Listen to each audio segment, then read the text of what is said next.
काही गोष्टींचा स्वीकार करावाच लागतो, नाहीतर मन खायला उठतं. ही मानसिकता खूपच खोल आणि वास्तववादी आहे. जीवनात काही प्रसंग, निर्णय, व्यक्ती किंवा घडामोडी आपल्या अपेक्षेप्रमाणे घडत नाहीत. आपण त्यांच्याशी झुंजत राहिलो, विरोध केला तर मन अधिक अस्वस्थ होतं. सायकोलॉजिकल रेजिस्टन्स म्हणजे मानसिक विरोध केल्याने दुःख अधिक वाढतं. त्याऐवजी स्वीकार म्हणजे त्या गोष्टी तशाच आहेत हे समजून पुढे जाणं, हे स्वतःला शांत ठेवण्याचं प्रभावी साधन आहे.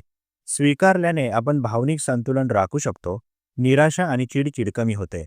मानसशास्त्र सांगतं की स्वीकार केल्याने मेंदू लेट गो शिकतो आणि चिंता, नैराश्य यावर नियंत्रण मिळवता येतं. सर्व काही आपल्या हातात नसतं हे समजून मनाला समजूत घालणं ही स्वतःशी मैत्री करण्याची सुरुवात असते.